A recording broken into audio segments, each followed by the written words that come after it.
There's a quiet heaviness settling over your heart tonight, like the hush before rain. Something unseen is shifting, and if you've been feeling restless or unusually tender, that's not random. The angels are leaning in and delivering a specific message. Your soulmate's family is afraid, and heaven has just exposed the roots of that fear. This revelation isn't meant to alarm you, it is meant to prepare you. It's a spiritual briefing from the realm that watches over your story, a divine nudge to help you move with wisdom, compassion, and courage. Listen closely, this is important for what's about to unfold. Fear in a family isn't always spoken plainly.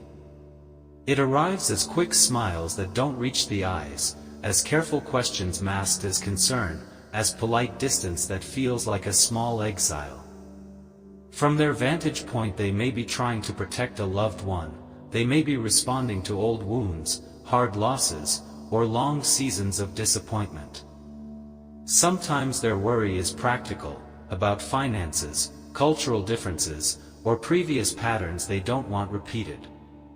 Sometimes it's spiritual, shaped by generational hurts or mistrust. Heaven wants you to know, fear often looks like opposition, but its origin is usually protection, not malice.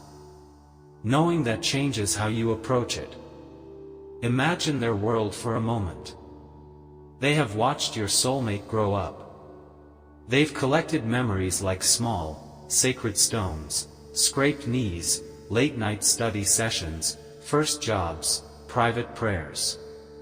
To them, this person is both precious and fragile, a story threaded into their identity. When a new person enters that story, the family's instinct is not always to celebrate, it is to assess. They weigh risk in terms of what they already know. If your background, personality, or faith differs from theirs, their first response may be caution. Heaven has exposed this caution tonight so you don't mistake it for rejection. It's not about you personally, it's about the walls they learned to build long before you arrived. This exposure from heaven is gentle and strategic. It is not a command to confront or to demand. Rather, it is a revelation meant to give you the advantage of insight. If you act out of defensiveness when you're met with resistance, you may harden precisely what needs softening. But if you move from a place of understanding, the very fear that tried to exclude you can become the doorway to deeper acceptance. The angels are saying, you have the opportunity to turn their fear into faith by the way you carry yourself, by the consistent kindness you show, and by the steadfast love you live out, not simply through words, but through patient, humble actions. There will be times when their fear is loud and unmistakable, refusal to attend events where you'll be present, offhand comments that betray suspicion, or outright questioning of your motives. When that happens, pause. Responding with heat or pride only fans the flame. Instead, take a deep breath and remember that fear wants to be seen and soothed. Sometimes saying, "I see this is hard for you," opens more doors than any well-crafted defense. Authentic acknowledgement disarms suspicion, it reflects maturity and echoes the very peace heaven wants to bring to the situation. Your composure becomes a witness to your character. As you navigate this, keep your heart aligned with prayer. The angels are not passive observers, they are active agents who move in response to petitions. Pray specifically for softened hearts, for the lifting of ancestral anxieties, and for clarity in every conversation. Pray not only that your soulmate's family will accept you, but that any fear rooted in truth, legitimate concerns about compatible values or past mistakes, will be illuminated and addressed in healthy ways.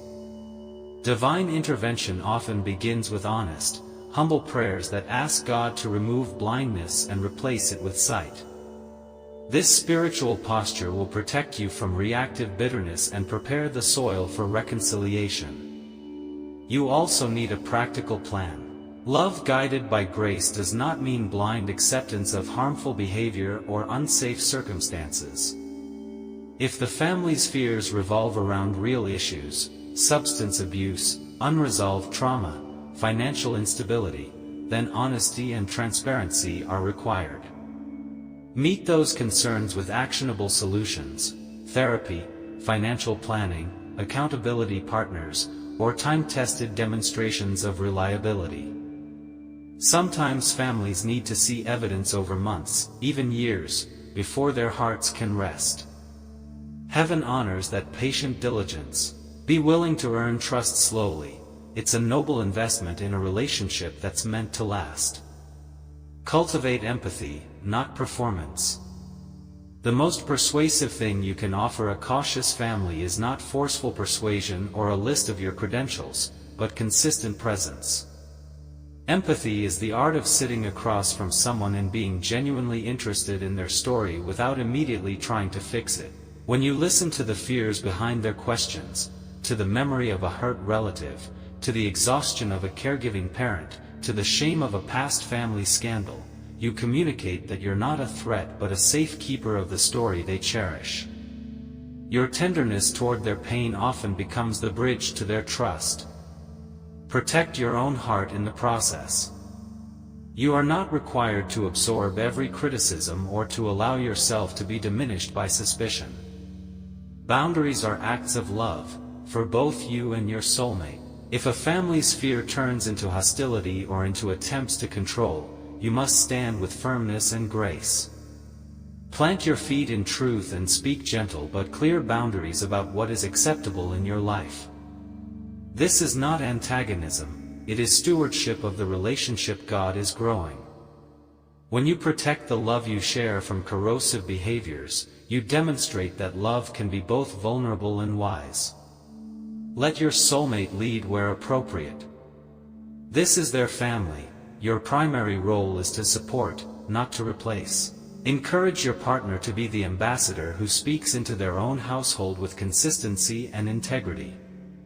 When your soulmate aligns with you and thinks carefully about how to present your partnership to their family, the family often perceives your unity as a sign of commitment rather than conquest. Stand beside each other publicly and privately. Let your shared values and mutual respect be the clear testimony that eases their fears. Remember too that transformation is a two-way street. While you work to welcome them into your life, be open to learning from their traditions and concerns. Families guard culture and identity for a reason. Honor their rituals where you can, participate with sincerity, and where differences remain, strive for respectful compromise rather than capitulation. This posture of humility disarms suspicion and communicates that your love for their family is not conditional. It is rooted in a desire for unity, not assimilation. Watch for moments when heaven shifts the atmosphere. The angels are at work exposing not only fear but also the cracks where healing can enter. Perhaps a quiet relative will finally let their guard down in a candid conversation. Maybe a shared crisis, a sick grandparent, a community need, will reveal your strengths and commitment. Sometimes the family watches how you respond in pressure and decides that your steadiness is what they want for their loved one. Keep your heart open to those moments, and when they come, move with integrity. Say what you mean what you say, and let your actions match your promises. This season will test your faith, but it will also refine your patience. You may face days of silence, of sideways glances, or of invitations withheld. Those are not indications of your failure. They are opportunities to embody grace. Keep tending the relationship by showing up in small, meaningful ways, a respectful note, a practical offer of help, or a quiet gesture that says, "I care about what matters to you." Over time, these small deposits accumulate into trust and soften the hard edges of fear. Do not underestimate the power of storytelling. Share stories that humanize you, not to fight back, but to invite them into your narrative. Tell them about your upbringing, your hopes, the mistakes you've learned from, and the values that guide you. Vulnerability invites vulnerability. When families hear how you've been shaped, healed, and matured, their fear often takes on new context.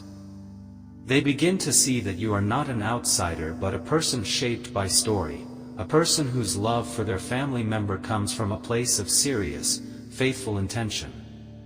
Be ready for the season when fear turns to faith. Heaven oftentimes such shifts to coincide with milestones, an engagement conversation, a family gathering, a shared prayer, or an unexpected act of service that reveals your heart. When that day arrives, celebrate quietly and gratefully. Acknowledge the courage it took for them to move toward acceptance. Speak words of thanksgiving and let humility mark your joy. Recognition of their journey toward trust will deepen the reconciliation and prevent future wounds from reopening old scars. And if reconciliation does not come quickly, do not despair.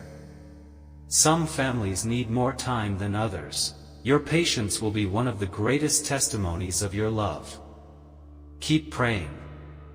Keep showing up as a person of integrity. Keep supporting your soulmate as they navigate their own loyalties and emotions. The angels have exposed the fear so you can respond wisely. Your long-term faithfulness will be what ultimately convinces a heart that was once afraid. Before we close this time together, let us bring this into the place it belongs, to the throne of God. Prayer aligns our hearts with heaven's purpose and invites divine transformation into human relationships.